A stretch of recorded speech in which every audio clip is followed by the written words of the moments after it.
महाकारुणिक भगवान गौतम प्रियदर्शी सम्राट अशोक, डॉक्टर बाबा साहेब अम्बेडकर, शील सूर्य, हर्षवर्धन, इन्हें विनम्र अभिवादन। नैप कॉन्फ्रेंस का आज ये दूसरा दिन है।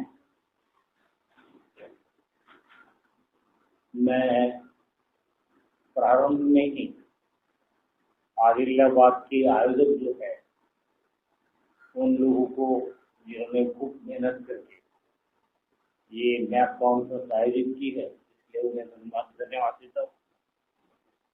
अभी यहाँ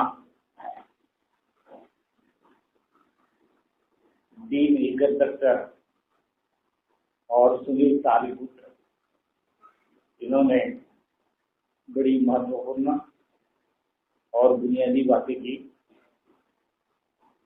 दीन इकहत्तर में भविष्य के संदर्भ में कुछ बेहद महत्वपूर्ण ऐसे प्रभाव भी बताए जिन्हें हम लोग सब विचार करके वो निश्चित करें।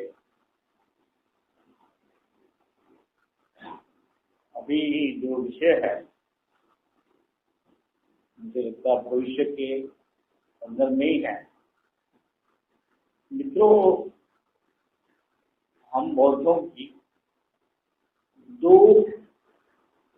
लड़ाइयाँ जो है वो बेहद महत्वपूर्ण समझी जाती है।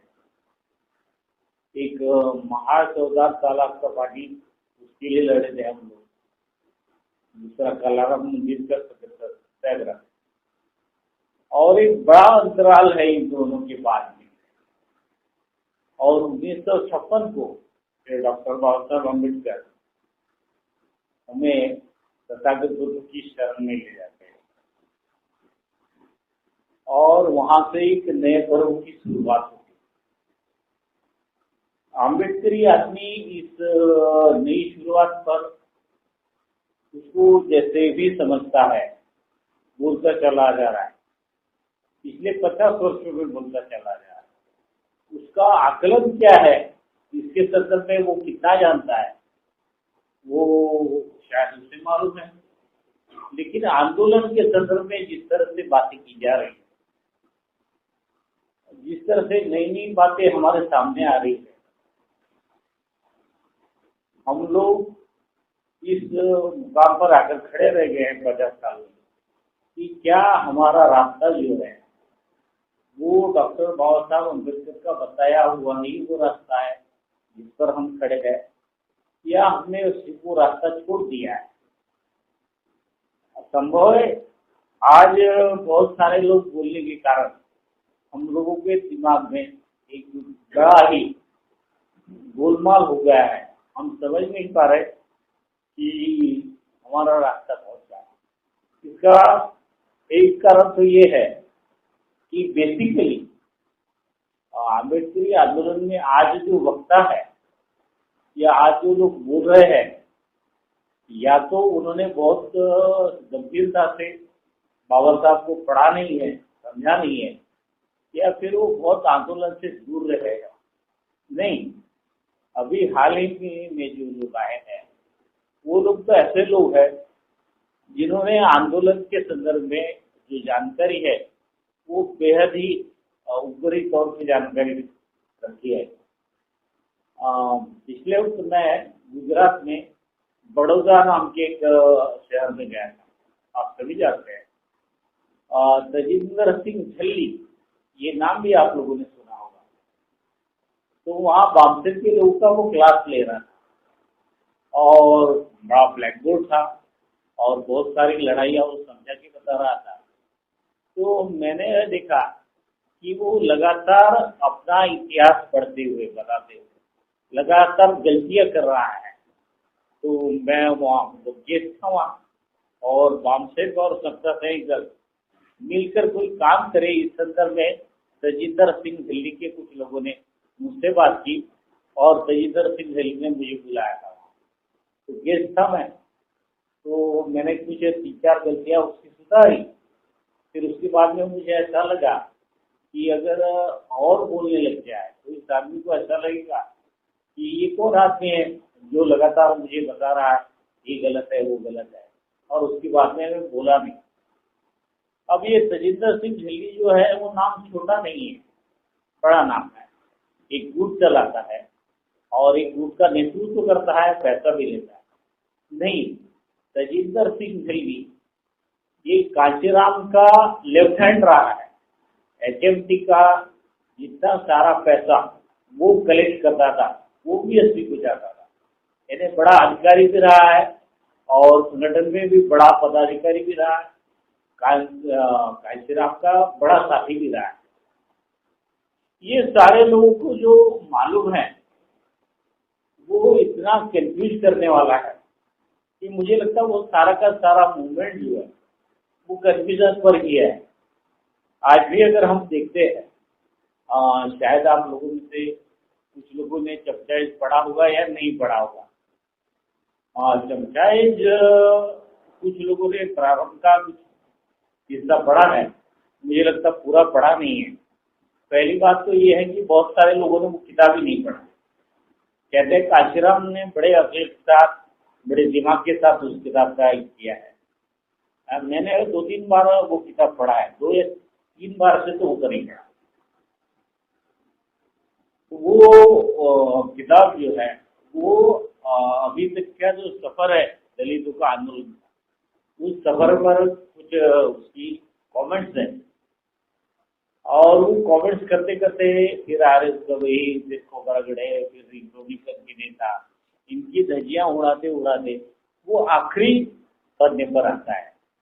और उसका मुझे लगता कि आम्बेडकरी आंदोलन के आदमी ने आखिरी पन्ना तो बिल्कुल पढ़ा नहीं है, क्योंकि आखिरी पन्ने पर वो कह रहा है, वो कहता है, स्पष्ट रूप से कहता है कि महात्मा फुले ने यहाँ दलितों के उत्थान के लिए एक संघर्ष की शुरुआत की, एक लड़ाई लड़ी।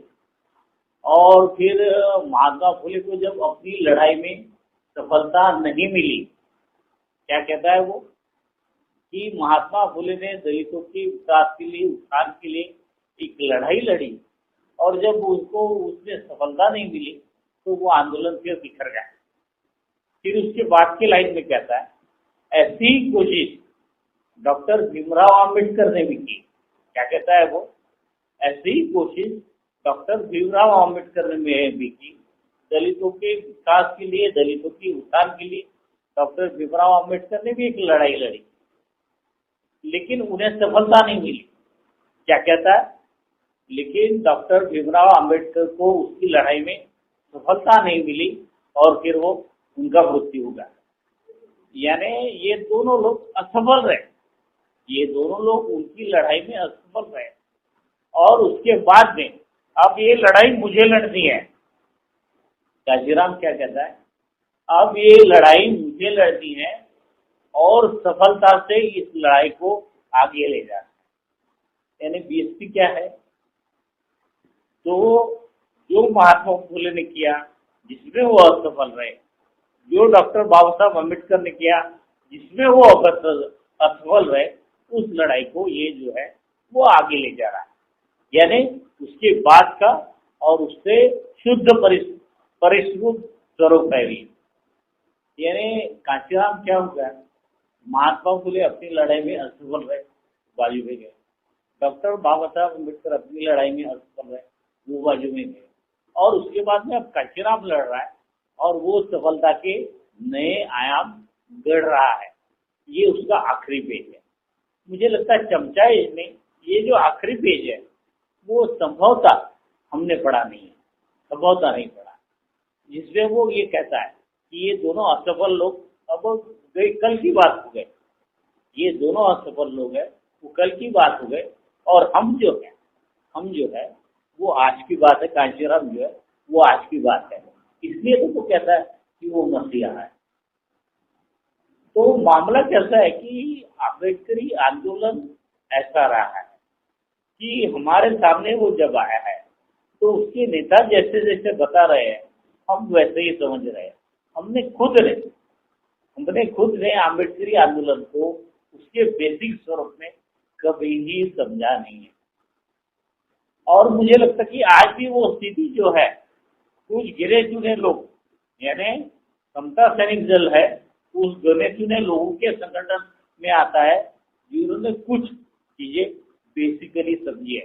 लेकिन समता सैनिक दल की संख्या और उसका अभी का ये जो काल, उसका जो लिमिटेशन अगर ध्यान में रखें, तो एक बड़ा समाज जो है जिसे हम अम्बेडकरी समाज कहते हैं, वो बड़ा समाज जो है इस सारे संदर्भों में जानकारी नहीं रखता, समझता नहीं। और साथियों, काशीराम कहता है कि उसने एक किताब पढ़ा, एनिहिलेशन ऑफ कास्ट। मैं ये कहता हूँ कि आपने वो किताब पढ़ा, और वो किताब पढ़ने के बाद में उसे डॉक्टर आम्बेडकर को समझने की गरज नहीं पड़ी। अब उसका ये जो नजरिया है कि एनिहिलेशन ऑफ कास्ट पढ़ लेने के बाद डॉक्टर आम्बेडकर को समझ लेने की जो बात है, उसकी कोई जरूरत नहीं रही। उसके बाद में उसने पढ़ा नहीं। तो इस दृष्टिकोण को सामने रखते हुए आपने कभी एनिहिलेशन ऑफ कास्ट पढ़ा है? काशीराम जो कह रहा है, जिस आईक्यू से कह रहा है, जिस समझ से कि एक किताब पढ़ लेने के बाद में डॉक्टर आम्बेडकर को समझने की कोई जरूरत नहीं है, एक किताब अगर पढ़ लिया तो, इस नजरिए से कभी एनिहिलेशन ऑफ कास्ट आपने पढ़ा नहीं पढ़ा, क्योंकि आपने एक किताब पढ़ा और रख दिया। 1917 को रशिया का क्रांति हुआ, 1917, और 1930 को इंग्लैंड में एक बड़ा परिवर्तन आया। 1930 को इंग्लैंड में एक बड़ा परिवर्तन आया। वो परिवर्तन था रैमसे मैकडोनाल्ड, जिसने सेकंड गोलमेज परिषद कॉल की है, उसको प्रधान बनाया गया। वो किस पार्टी से था? वो था मजदूर पक्ष से। और जिंदगी में पहली बार मजदूर पक्ष छोड़कर कोई आदमी पंतप्रधान बना। वो एक जवाब था इंग्लैंड के कैपिटलिस्ट पूंजीवादी लोगों का इस दुनिया में जो क्रांति आ रहा था काशीराम के कार्ल मार्क्स के पैरों के, उस क्रांति को रोकने का वो। वैसे डॉक्टर बाबा साहब का जो क्रांति आ रहा था, तो वो क्रांति रोकना है। तो वो क्रांति कैसे रोकी जाए? तो 1964 को गोडवलकर ने विचारधारा लिखा। यानी मैं ऐसा समझता हूँ कि 1964 को आरएसएस को अक्ल आई, और ये अक्ल उन्होंने 6 से 7 साल, यानी इंदिरा गांधी का सेकंड पीरियड शुरू होता है 1971 को, और 1972 को दलित पैंथर आता है। 1972 को दलित पैंथर आता है। तो ये 6-7 साल, 1964 से 1971 तक, ये 6-7 साल बाबा साहब का एनिहिलेशन ऑफ कास्ट उन्होंने सीरियसली पढ़ा, और बाबा साहब की जो क्रांति थी उसको फिर से उल्टा कैसे कर दिया जाए वो समझा, और वो लादा। दूसरी ओर हमारे जैसे अज्ञानी थे जिन्होंने बाबा साहब की क्रांति को समझा ही नहीं। अब देखिए, बाबा साहब को हम कभी मुक्तिदाता कहते हैं, बाबा साहब को कभी हम मोक्षदाता कहते हैं, और बाबा साहब को कभी हम क्रांतिकारी कहते हैं। क्या कहते हैं? क्रांतिकारी, क्रांति सूर्य। अब मुक्तिदाता क्यों कहते हैं? तो सामने वाला आदमी कह रहा है, ढुकेसर कर रहा है। ढुकेसर के इतने सुंदर भाषण में उन्होंने बाबा साहब को मुक्तिदाता कहा था।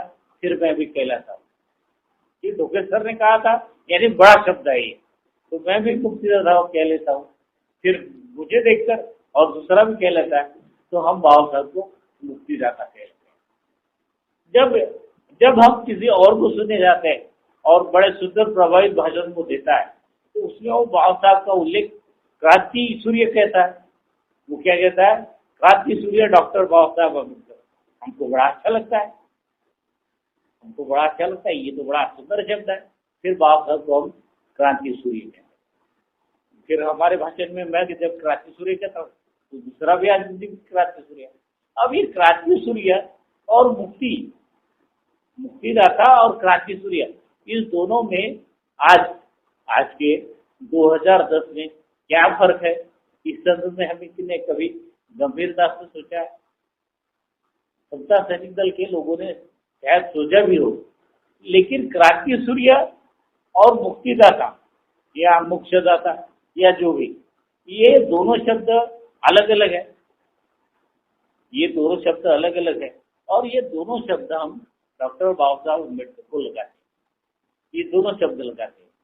मुझे ये बताएगी कोई कि मुक्तिदाता क्या होता है और क्रांति सूर्य क्या होता है?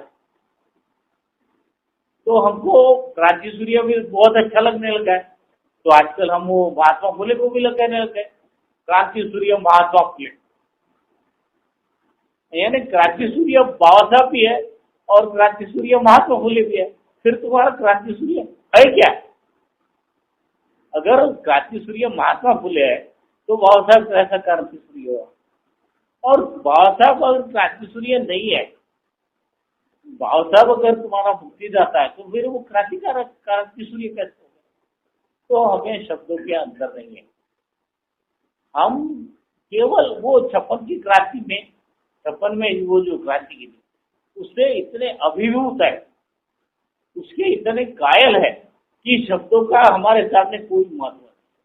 और हम बाबा साहब पर शब्द चलाते गए। और बाबा साहब ने क्या किया?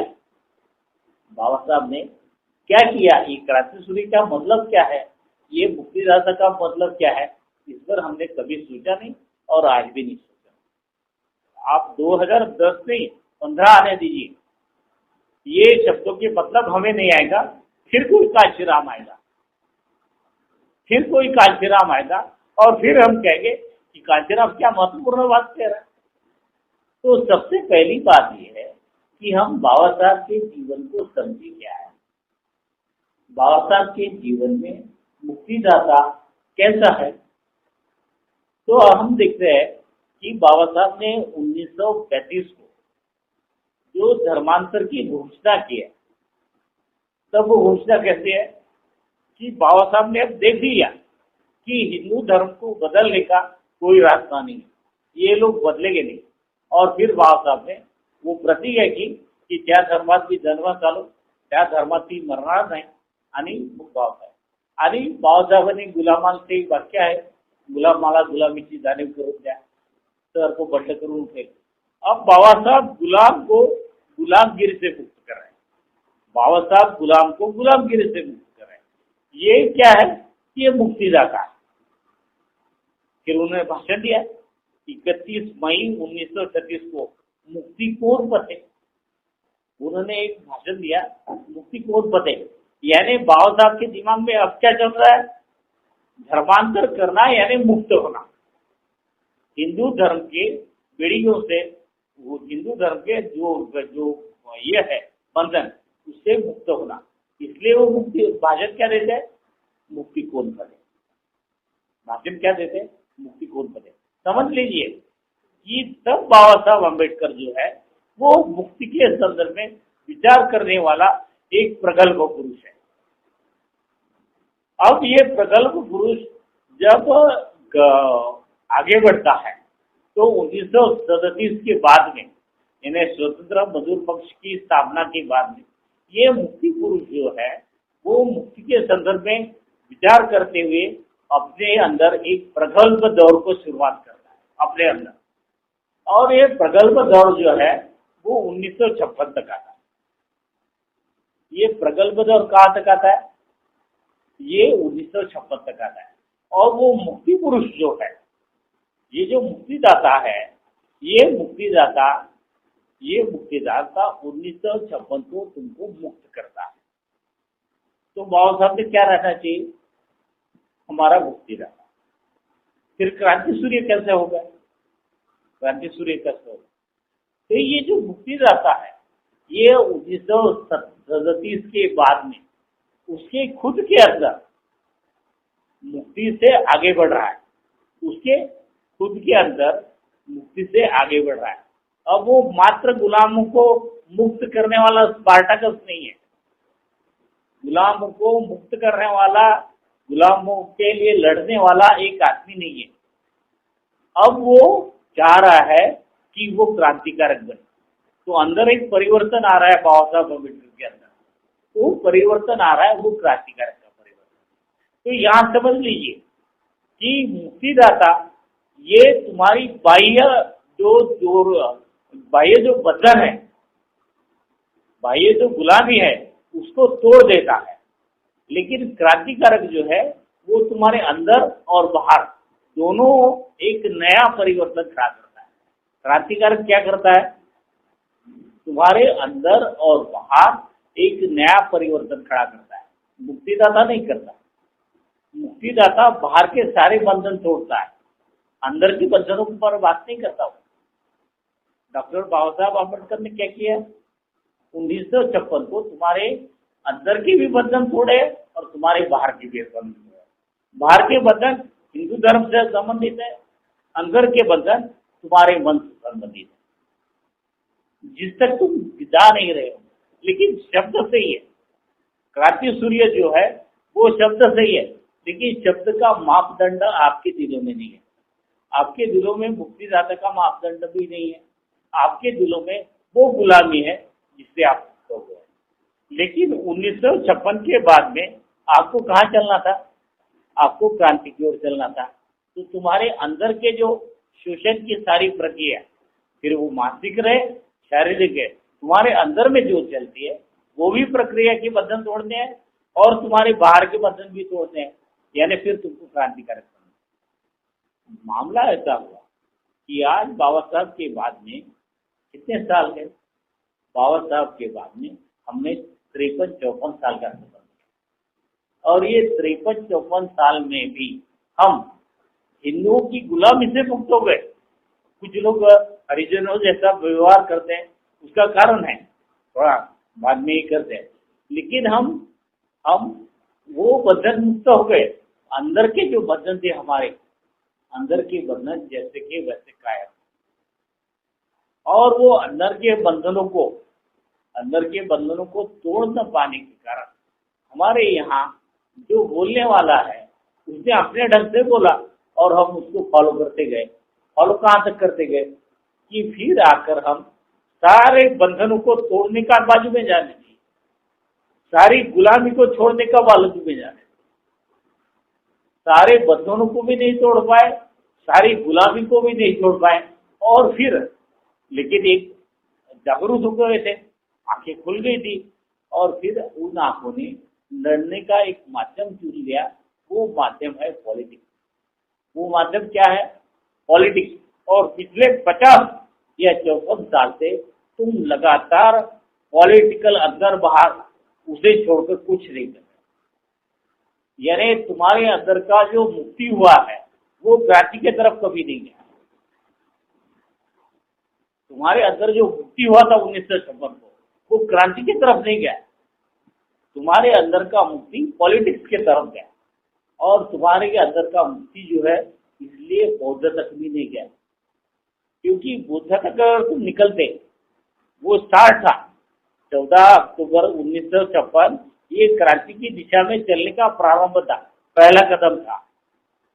लेकिन पहले कदम पर ही तुम्हारा नायक चले जाने के कारण क्रांति की दिशा में तुम चल नहीं पाए, और तुमने तुम्हारे लिए एक शिखर ढूंढ लिया, और वो शिखर था राजनीति।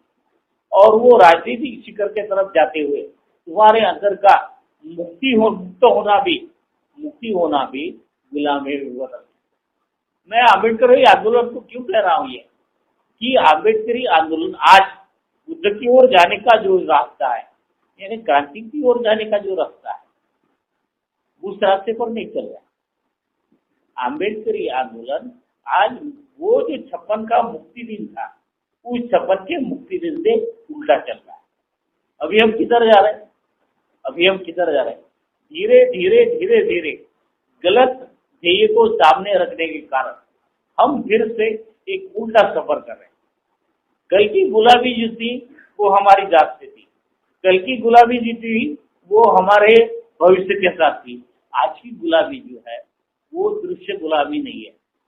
आज हमें कोई भी बाजू हट छूता नहीं, ऐसा नहीं है। आज की गुलामी कैसे है? आज की गुलामी जो है वो अदृश्य है, और उस गुलामी में तुम उसके घेरे भी क्यों जा रहे हो? क्योंकि तुम बुद्ध के पास आए ही नहीं, बुद्ध तक पहुंचे ही नहीं।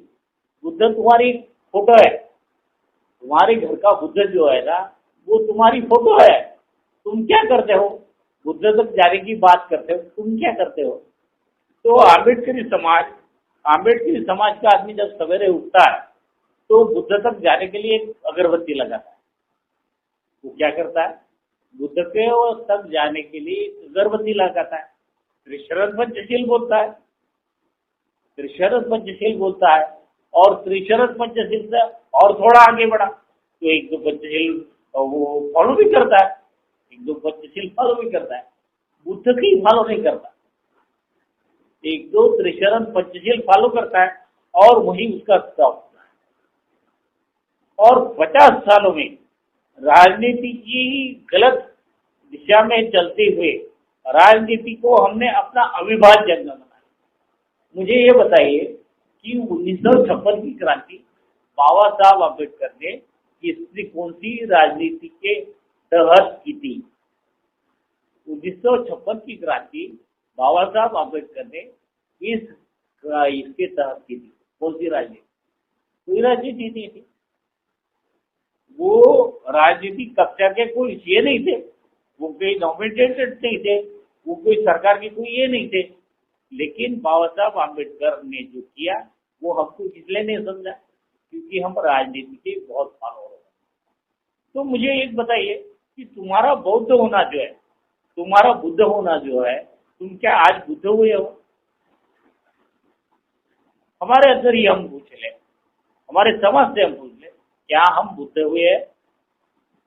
क्या हिंदू धर्म में और बुद्ध धर्म में कोई अंतर है? क्या हिंदू धर्म और बुद्ध धर्म का अंतर हमको समझता है? क्या हिंदू धर्म अलग और बौद्ध धर्म अलग है?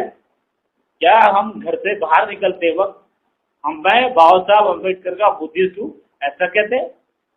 या हमारे फॉलो करने में, या हमारे दिखने में, या हमारे जीने में कहीं तो भी बाबा साहब अम्बेडकर का बुद्ध धर्म दृष्टिगोचर होता है?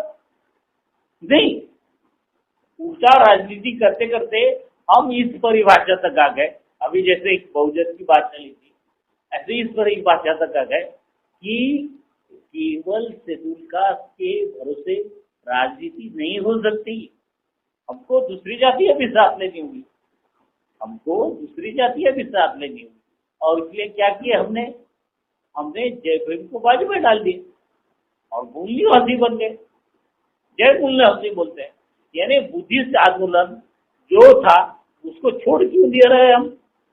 उसको छोड़ इसलिए दे रहे हैं कि राजनीति करनी है। अब राजनीति ये तुम्हारे बदल की पहली जरूरत नहीं थी, तुम्हारे बदलाव की पहली जरूरत नहीं थी। पहली जरूरत थी बाबा साहब ने तुमको जिस मुक्ति के रास्ते में। अब बाबा साहब की क्या गलती थी?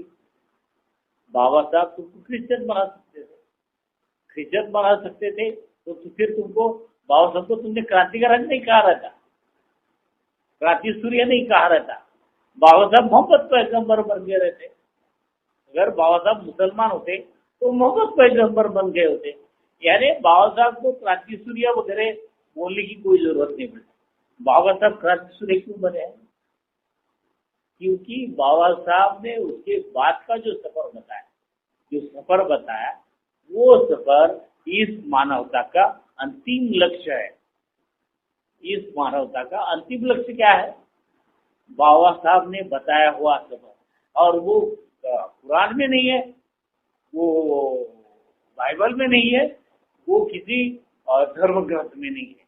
ये जो सफर है वो बाबा साहब का सफर है। अब पारंपरिक बुद्धिस्ट जो है वो भी उस सफर को नहीं बताते। पारंपरिक बुद्धिस्ट जो है वो भी उस सफर को नहीं बताते, क्योंकि परंपरा के द्वारा बुद्धिज्म जब आते गया तो उसके बाद में वो महायान हो गया, फिर उसके बाद में वो वज्रयान हो गया, फिर उसके बाद में दशरयान हो गया। फिर वो बुद्धे अघोरी बन गए और क्या क्या बन गए। और उसके बाद में बुद्धिज्म जो है, अभी बंगाल में जाइए तो बंगाल में एक घर में बुद्ध की भी पूजा करते हैं और हिंदू धर्म की पूजा करते हैं। इसलिए वो मोहन भागवत कहता है कि बुद्ध में और इसमें फर्क क्या, एक ही तो है वो। क्योंकि हम बाबा साहब का बुद्ध उन लोगों में देख रहे हैं। क्या कर रहे हैं? हम बाबा साहब का बुद्ध उन लोगों में देख रहे हैं। मित्रों, एक बात समझ लेनी जरूरी है कि फिर समता सैनिक दल को अगर बाबा साहब को फॉलो करके बुद्धिज्म को अंगीकारना पड़ेगा तो वो क्या है। तो सबसे पहली चीज ये है कि आप बुद्ध के जैसे साम्यवादी है क्या। अभी सर ने बड़ा सुंदर बताया था कि राहुल को एक रात सोने के लिए जगह नहीं मिली, तो राहुल कहाँ जाके सोता है? वो संडास के किनारे जो वो बनाया है वहां सो रहा है। किसका बेटा है? किसका बेटा है? तथागत बुद्ध का बेटा है। अब आरएस गवई का बेटा उसकी पार्टी का जनरल सेक्रेटरी बन गया। रामदास आठवले का बेटा उसकी पार्टी का जनरल सेक्रेटरी बन जाएगा। बाबा साहब का नाती उसकी पार्टी का अध्यक्ष बन गया। आज जोगेंद्र कवाड़े का बेटा उसकी पार्टी का अध्यक्ष बन जाएगा। तो बाबा साहब का बुद्ध का ऐसा ये है, बिहेव है। बाबा साहब का बेटा जो है वो बाबा साहब ने आरबीआई का अध्यक्ष भी बनाए थे, प्रेसिडेंट बना था बाद में बाबा साहब के जाने के बाद। तो मित्रों, एक समझिए कि जैसे बुद्ध का बेटा बुद्ध के बाद में वो गद्दी वारिस नहीं बन गया, बुद्ध की जो गद्दी है उसका वारिस नहीं बन गया। वो पूछना है कि तथागत वो महावीर मर गया ना, तो पाओ में बड़ा झगड़ा हो रहा है। तथागत तुम्हारा भी कोई नुमाइंदा, तुम्हारा भी कोई उत्तराधिकारी डिसाइड कर लो। यानी कल हमारे अंदर ऐसे झगड़े नहीं होने चाहिए, इसलिए तुमने उत्तराधिकारी डिसाइड करना पड़ेगा। तो बाबा साहब कहते हैं कि तू धम्म को मानता है, तू संघ को मानता है, तो ये सब नहीं तेरा उत्तराधिकारी। राहुल नहीं उत्तराधिकारी, राहुल तेरा उत्तराधिकारी। तो ये कौन सी जीवन पद्धत है? ये कौन सी जीवन पद्धत है जो बुद्ध का उत्तराधिकारी उसका संघ ठहराती है? कौन सी जीवन पद्धत है? बुद्ध का उत्तराधिकारी राहुल को न ठहराती हुए, बुद्ध का उत्तराधिकारी उसके संघ को ठहराने वाली वो जीवन पद्धत क्या है? अगर हम बुद्धिस्ट है ना, हम हिंदू तो नहीं है, हम बुद्धिस्ट है ना, तो फिर हमारा उत्तराधिकारी बुद्ध की जैसा है ना। बुद्ध ने जैसे राहुल को नहीं बनाया, वो कौन सी जीवन पद्धति? बाबा साहब का उत्तराधिकारी उनका बेटा बनना था, भैया साहब बन रहा था, फिर बाबा साहब का उत्तराधिकारी उनका बेटा नहीं बनता। बाबा साहब का उत्तराधिकारी उनका बेटा नहीं बनता और हम बाबा साहब के फॉलोअर हैं। हम बाबा साहब के फॉलोअर हैं और बाबा साहब का बेटा अगर उनका उत्तराधिकारी नहीं बना, तो फिर हमारा बेटा हमारी संगठनों का उत्तराधिकारी कौन सा क्यों बन रहा है? तो ये जीवन पद्धत जो है, ये जीवन पद्धत बुद्धिस्ट जीवन पद्धत हम बोलते हुए है। तो ये बुद्धिस्ट जीवन पद्धत जो है वो क्या चीज है? क्या सोचिए, कोई है, कोई जवाब देगा कि ये जीवन पद्धत क्या चीज? हम तो बुद्ध है ना, हम समता सैनिक दल के लोग बाबा साहब अम्बेडकर को फॉलो करते हैं, तो हम हिंदू नहीं है। इसका मतलब हम हिंदू नहीं है क्योंकि बाबा साहब ने हमें हिंदू नहीं रहने दिया। फिर वारिस के संदर्भ में हम हिंदू नहीं सोचना, वारिस भी सोचना अगर है तो हिंदू जीवन पद्धति से नहीं सोचना। वारिस सोचना है तो बुद्धिस्ट जीवन पद्धति से सोचना है। फिर बुद्ध का बेटा वारिस नहीं है, फिर बाबा साहब का बेटा वारिस नहीं है, तो हमारा बेटा हिंदू जीवन पद्धति के द्वारा कैसे वारिस बनेगा? तो बताइए हमारा वारिस कौन है? बाबा साहब का वारिस कौन है? और फिर वो जीवन पद्धति क्या है? सोचा ये 50 साल में नहीं सोचा हमने कि बुद्धिस्ट लोगों की जीवन पद्धति क्या होनी चाहिए। बड़े बड़े संघ बना रहे हैं, रोज जीवन पर पैसा है, बहुत चीवर वाले हो गए हैं, बहुत बाबा साहब को फॉलो करने वाले हो गए, बहुत संगठन बना लिए हमने, लेकिन बुद्ध की जीवन पद्धति क्या हो, इस पर कोई सोच नहीं रहा। अगर बुद्ध की जीवन पद्धति, जीने की पद्धति बौद्ध लोगों की ये होनी चाहिए, तो वो डिसाइड करिए ना कि वो क्या होनी चाहिए, और वो हिंदू नहीं होनी चाहिए। तो अगर हम घर के बाहर निकलते वक्त अगर हिंदू जीवन पद्धति को फॉलो कर रहे हैं, तो फिर हम बुद्धिस्ट कैसे बन गए?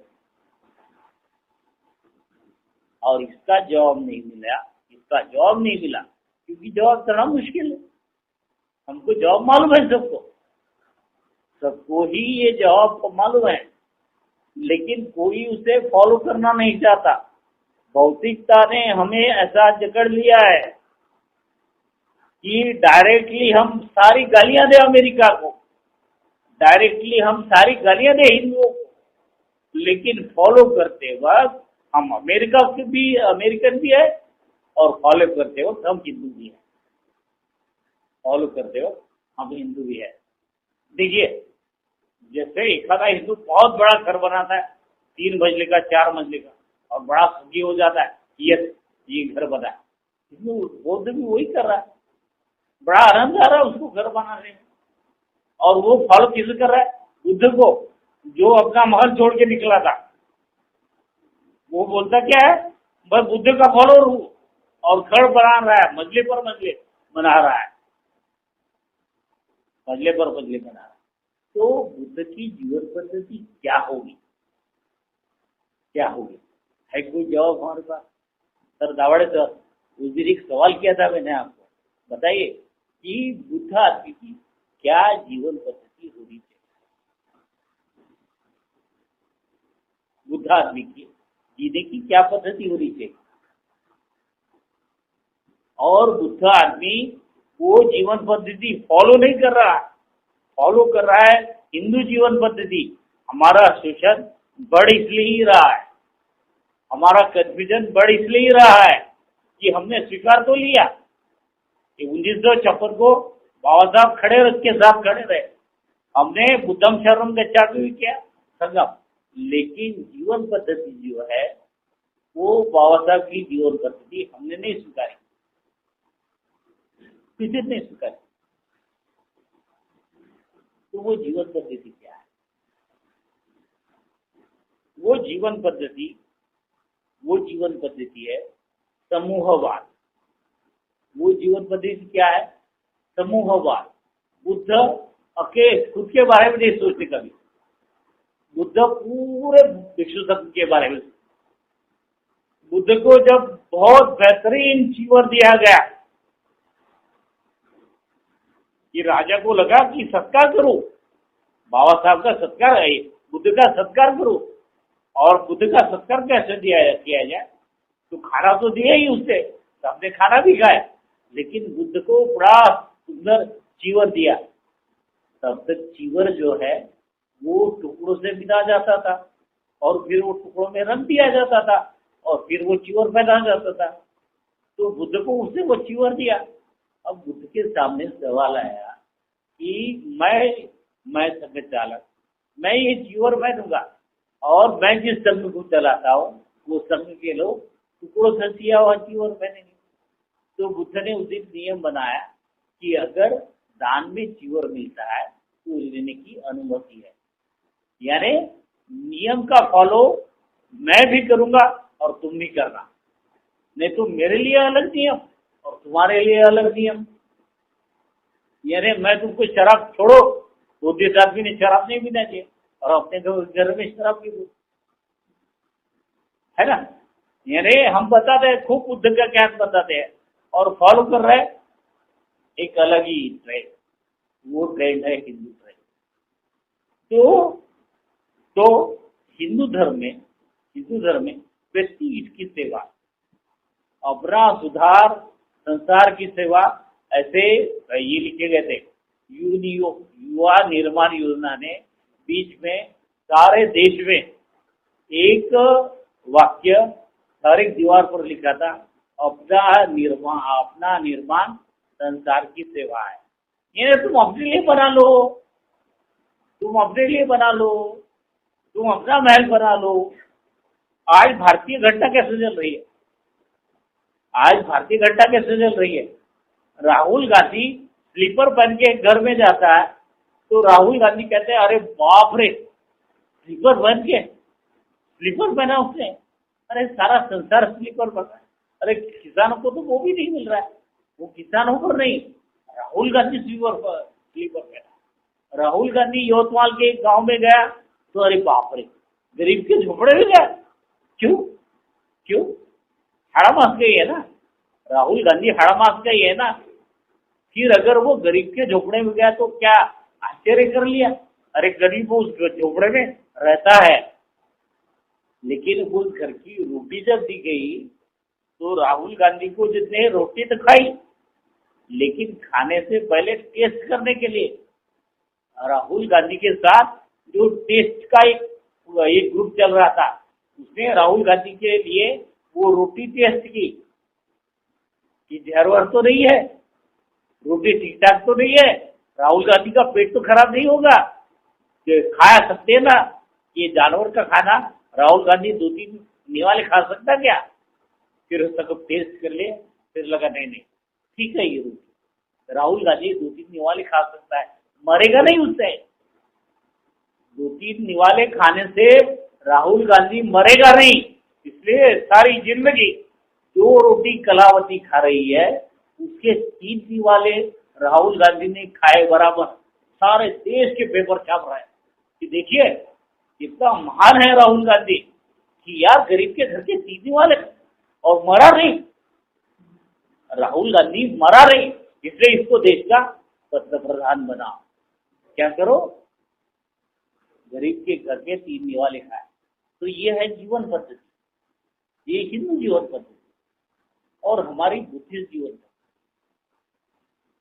हमारी बुद्धिस्ट जीवन पद्धति में हमने जिस तरह से बाबा साहब जी, जिस तरह से बुद्ध जी, उसका कोई अंग हम लोगों में है।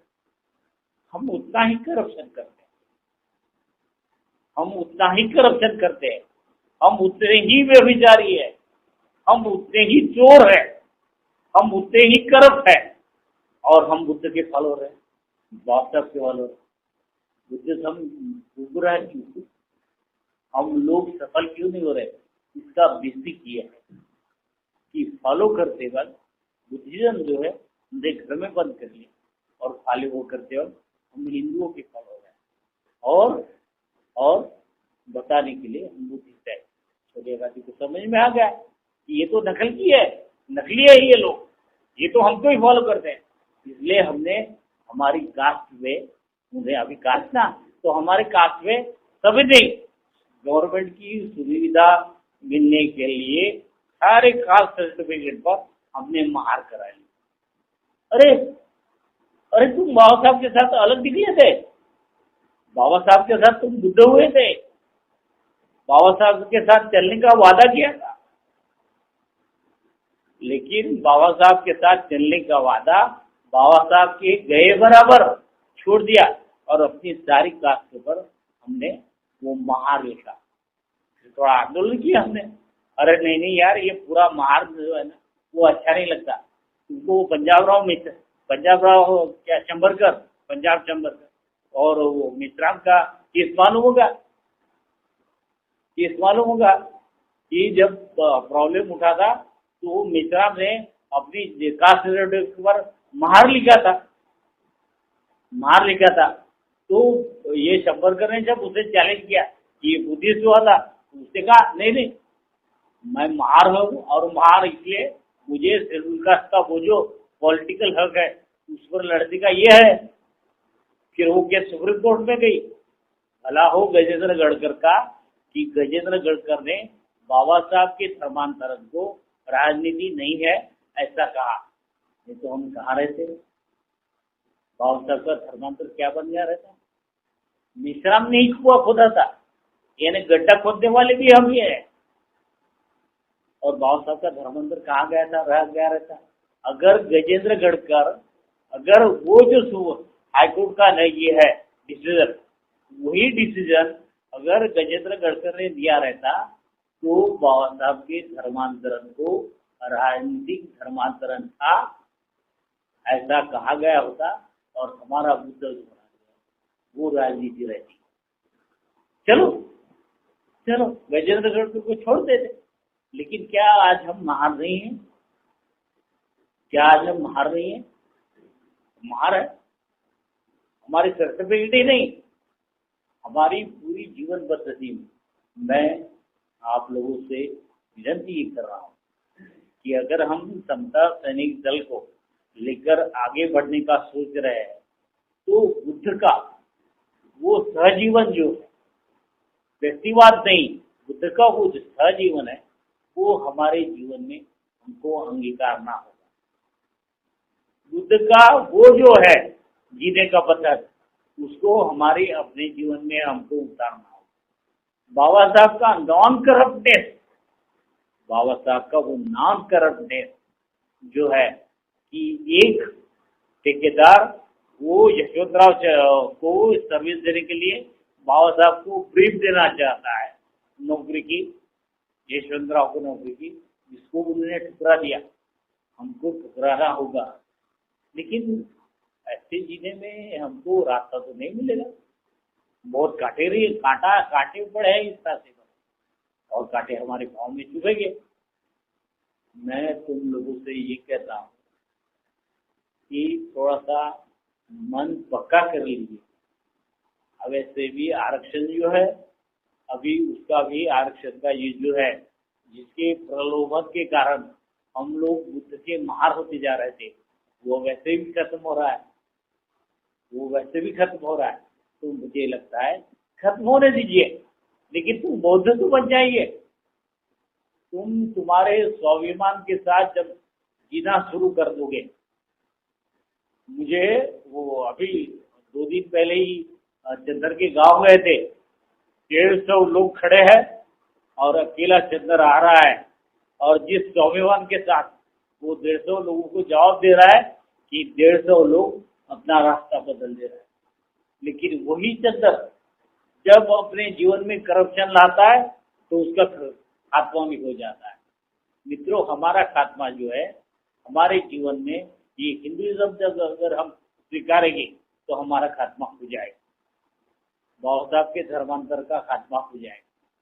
इसलिए हमारे जीवन में डॉक्टर बाबा साहब अम्बेडकर का, डॉक्टर तथागत बुद्ध का वो जो जीवन है, वो जीवन हमारे में आना चाहिए। और वो आने के लिए हमको हमारे जीवन के थोड़े से नियम बदल डालने पड़ेंगे और थोड़े से नियम जो है वो नियम बदलते हैं तो हम उस रास्ते पर चल पड़ेंगे जो 1956 का रास्ता था। मैं आप लोगों को आह्वान करता हूँ कि वो आह्वान ये है कि आप अगर बुद्ध के रास्ते पर आज भी हम लोग, यानी सारे बुद्धिस्ट, यानी मात्र समता सैनिक दल नहीं, सारे बुद्धिस्ट अगर बाबा साहब के रास्ते पर चलने का शुरू करेंगे तो हरिजन लोग हमारा कुछ नहीं बिगाड़ पाएंगे।